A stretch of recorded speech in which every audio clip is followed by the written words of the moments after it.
ಗ್ರಹಣಕ್ಕೋಸ್ಕರ ಅಥವಾ ಗ್ರಹಣ ಆಚರಣೆಗೋಸ್ಕರ ದೇವಸ್ಥಾನಗಳಲ್ಲಿ ವಿಶೇಷ ಪೂಜೆಯನ್ನು ಸಲ್ಲಿಸಿದ ಬಳಿಕ ದೇವಸ್ಥಾನಗಳನ್ನು ಕ್ಲೋಸ್ ಮಾಡಲಾಗುತ್ತೆ. ಮೈಸೂರು ಮತ್ತು ದಾವಣಗೆರೆಯ ದೃಶ್ಯಗಳನ್ನು ನೀವು ನೋಡಿದ್ರಿ. ಮಧ್ಯಾಹ್ನದ ಹೊತ್ತಿಗೆ ಪೂಜೆ ಸಲ್ಲಿಸಿದ ನಂತರ ದೇವಸ್ಥಾನದ ಬಾಗಿಲುಗಳನ್ನು ಕ್ಲೋಸ್ ಮಾಡಲಾಗುತ್ತೆ. ನಂತರ 7 ಗಂಟೆಯ ನಂತರ ದೇವರ ದರ್ಶನಕ್ಕೆ ಅವಕಾಶ ಇರುತ್ತೆ. ಭಾರತದಲ್ಲಿ ಗ್ರಹಣ ಗೋಚಾರ ಅದು ಮೋಕ್ಷ ಕಾಲದಲ್ಲಿ ಕೊನೆಯ ಹೊತ್ತಿಗೆ ಆಗ್ತಾ ಇರೋದರಿಂದ ದೊಡ್ಡ ಮಟ್ಟದ ಪರಿಣಾಮ ಬೀರಲ್ಲ ಅನ್ನೋದು ಧಾರ್ಮಿಕ ವಿದ್ವಾಂಸರ ಅಭಿಪ್ರಾಯ. ಯಾವುದೇ ರೀತಿ ಬೇರೆ ದೇಶಗಳಿಗೆ ಬೀರಿದ ರೀತಿಯ ಪರಿಣಾಮ ಭಾರತದ ಮೇಲೆ ಬೀರಲ್ಲ ಅಂತ. ಇನ್ನು ಬೆಂಗಳೂರಿನ ಕಾಡುಮಲ್ಲೇಶ್ವರ ದೇವಸ್ಥಾನದಿಂದ ನಮ್ಮ ಪ್ರತಿನಿಧಿ ಮಮತಾ ನೇರ ಸಂಪರ್ಕದಲ್ಲಿ. ಮಮತಾ, ಕಾಡುಮಲ್ಲೇಶ್ವರ ದೇವಸ್ಥಾನದಲ್ಲಿ ಯಾವ ರೀತಿ ಗ್ರಹಣದ ಆಚರಣೆ?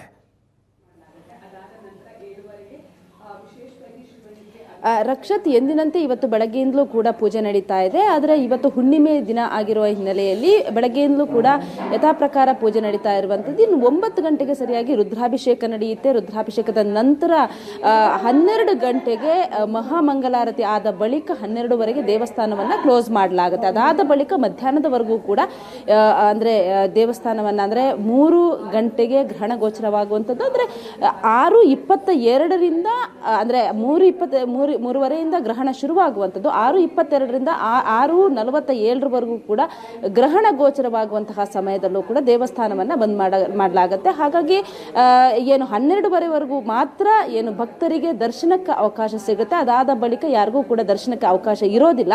ನಮ್ಮ ಜೊತೆಗೆ ದೇವಸ್ಥಾನದ ಅರ್ಚಕರು ಇದ್ದಾರೆ, ಅವ್ರನ್ನ ಮಾತಾಡಿಸ್ತೀನಿ.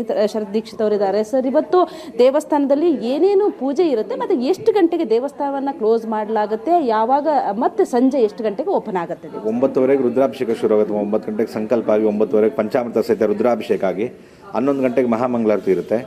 12ವರೆವರೆಗೂ ಪೂಜೆಗಳು ನಡೀತಾ ಇರುತ್ತೆ. 12ವರೆಗೆ ಒಂದು ವಿಶೇಷ ಮಂಗಳಾರತಿ ಮಾಡಿ ಒಂದು ದರ್ಬೆಗಳೆಲ್ಲ ದೇವ್ರಿಗೆ ಒಂದು ಅರ್ಪಣೆ ಮಾಡಿ ಕ್ಲೋಸ್ ಮಾಡ್ತೀವಿ. ನಂತರ 7 ಗಂಟೆಗೆ ಗ್ರಹಣ ಬಿಟ್ಟ ಮೇಲೆ 6:45 ಗ್ರಹಣ ಬಿಡುತ್ತೆ. 6:47ಕ್ಕೆ ಆಮೇಲೆ ಬಂದು 7 ಗಂಟೆಗೆ ಪೂಜೆಗಳು ಶುರು ಆಗುತ್ತೆ. ಜಲಾಭಿಷೇಕ, ಎಲ್ಲ ದೇವ್ರಿಗೂ ಜಲಾಭಿಷೇಕ ಆಗಿ ಪುಣ್ಯಾವಚನೆ ಆಗಿ ಈಶ್ವರನ ಕ್ಷೀರಾಭಿಷೇಕ ಆಗುತ್ತೆ. ನವಗುರಕ್ಕೆ ಚಂದ್ರನ ವಿಶೇಷ ಕ್ಷೀರಾಭಿಷೇಕ ಆಗಿ ಒಂದು ಅಕ್ಕಿ ಧಾನ್ಯ, ಅವ್ರಿಗೆ ವಿಶೇಷ ಪ್ರೀತಿಯಾದ ಒಂದು ಅಕ್ಕಿ ಧಾನ್ಯ ಒಂದು ಅರ್ಚನೆ ಮಾಡಿಸಿ ಆಮೇಲೆ ಭಕ್ತರೆಲ್ಲ ಬರ್ತಾರೆ, ಎಲ್ಲ ಸ್ನಾನ ಮಾಡ್ಕೊಂಡು ಬರ್ತಾರೆ. ಗ್ರಹಣ ಬಿಟ್ಟ ಮೇಲೆ ಬಂದಮೇಲೆ ಒಂದು ಮಂಗಳಾರತಿ ತೀರ್ಥ ತೊಗೊಂಡು ಹೋಗ್ತಾ ಇರ್ತಾರೆ. ಪುಬ್ಬ ನಕ್ಷತ್ರ ಸಿಂಹರಾಶಿ ಯಾವ ನಕ್ಷತ್ರಕ್ಕೆ ಹೇಳಿದಾರೋ ದೋಷ ಇದೆ ಅಂತೇಳಿ ಆ ನಕ್ಷತ್ರದವರು ಅಕ್ಕಿ ಆಮೇಲೆ ಇದೆಲ್ಲ ತಂದು ಕೊಡ್ತಾರೆ ದೇವಸ್ಥಾನಕ್ಕೆ. ಅವ್ರು ಬಂದು ಒಂದು ಅರ್ಚನೆ ಮಾಡಿಸ್ಕೊಂಡು 9-10 ಗಂಟೆವರೆಗೂ ಇವತ್ತಿರುತ್ತೆ. ಮಾರನೇ ದಿವಸ 9ವರೆಗೆ ನವಗ್ರಹ ಶಾಂತಿ ಪೂಜೆಯಲ್ಲಿ ಬುಕ್ ಮಾಡಿಸ್ತಾರೆ ನಾಳೆ. ಪುಬ್ಬ ನಕ್ಷತ್ರದಲ್ಲಿ ಗ್ರಹಣ ನಡೀತಾ ಇರೋದ್ರಿಂದ ಪುಬ್ಬ ನಕ್ಷತ್ರ, ಆಮೇಲೆ ಮಕ ನಕ್ಷತ್ರ, ಉತ್ತರ ನಕ್ಷತ್ರದವರೆಗೆ ಅಂತ ಇದೆ. ಇವರು ಏನೇನು ಪೂಜೆಗಳನ್ನ ಮಾಡಿಸಬೇಕು ದೇವಸ್ಥಾನದಲ್ಲಿ? ವಿಶೇಷವಾಗಿ ಒಂದು ಗ್ರಹಣ ಸ್ಟಾರ್ಟ್ ಆದಮೇಲೆ ಒಂದು ಸ್ನಾನ ಮಾಡಿ ಒಂದು ದೀಪ ಅಂಟಿಸಿ ಒಂದು ಅಕ್ಕಿ ದಾನ ಮಾಡೋವಂಥ ಒಂದು ಪದಾರ್ಥಗಳನ್ನೆಲ್ಲ ಇಟ್ಟು ದೇವ್ರ ಮನೇಲಿ ಇಟ್ಟು ಅದನ್ನು ಗ್ರಹಣ ಬಿಟ್ಟ ಮೇಲೆ ತಂದು ಕೊಡ್ತಾರೆ ನಮ್ಮ ದೇವಸ್ಥಾನಕ್ಕೆ. ನಾಳೆ ಬೆಳಗ್ಗೆ ಎಷ್ಟು ಗಂಟೆಯಿಂದ ಇದು ಶುರುವಾಗುತ್ತೆ? ನಾಳೆ 7 ಗಂಟೆಗೆ ಪೂಜೆ ಶುರು ಆಗುತ್ತೆ. 9ವರೆಗೆ ನವಗ್ರಹ ಶಾಂತಿ ಇದೆ. 11 ಗಂಟೆ ಮಹಾಮಂಗಳಾರತಿ ಇರುತ್ತೆ. 1 ಗಂಟೆವರೆಗೂ ದೇವಸ್ಥಾನ ಇರುತ್ತೆ. ನಾಳೆ 1:30ವರೆಗೂ. ಇವತ್ತು ರಾತ್ರಿ ಎಷ್ಟು ಗಂಟೆಗೆ ಮತ್ತೆ ದೇವಸ್ಥಾನ? 7 ಗಂಟೆ ತೆಗೆದಮ್ಮ. 7ವರೆಗೆ ಪೂಜೆಗಳು ಶುರು ಆಗುತ್ತೆ.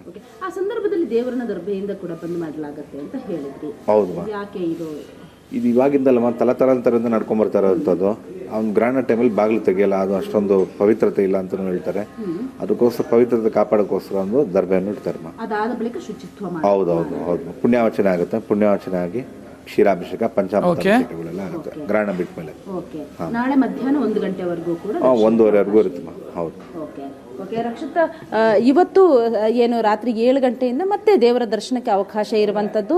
ಬಳಿಕ ನಾಳೆ ಯಾರ್ಯಾರು ದೋಷ ಇರುತ್ತೆ, ದೋಷ ಇರುವಂತಹವರು ಭಕ್ತರು ಬಂದು ದೇವರ ದರ್ಶನವನ್ನು ಪಡ್ಕೊಳ್ಬೋದು. ನವಗ್ರಹ ಶಾಂತಿ ಹೋಮ ಇರುತ್ತೆ, ಅದರಲ್ಲೂ ಕೂಡ ಭಾಗಿಯಾಗಬಹುದು. ಮಧ್ಯಾಹ್ನ 1 ಗಂಟೆವರೆಗೂ ಕೂಡ ನಾಳೆ ಪೂಜೆ ಇರುವಂಥದ್ದು. ಹಾಗಾಗಿ ಇವತ್ತು ಯಾರ್ಯಾರಿಗೆ ದೋಷ ಇರುತ್ತೆ, ಚಂದ್ರಗ್ರಹಣದಿಂದ ದೋಷ ಇರುವಂತಹ ಯಾರ್ಯಾರು ಭಕ್ತರು ಇರ್ತಾರೆ ಅವರು ನಾಳೆ ಬಂದು ದೇವರ ದರ್ಶನವನ್ನು ಮಾಡುವ ಮೂಲಕ ಅವರ ದೋಷವನ್ನು ಪರಿಹಾರ ಮಾಡಿಕೊಳ್ಳಬಹುದು ಅನ್ನುವಂತಹ ಮಾತನ್ನ ಹೇಳ್ತಾರೆ ಇದ್ದಾರೆ. ರಕ್ಷಿತ್.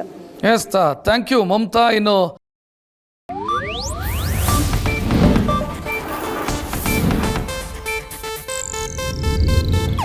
ಇದು ಏಷ್ಯಾನೆಟ್ ನ್ಯೂಸ್ ನೆಟ್ವರ್ಕ್ ಪ್ರಸ್ತುತಿ.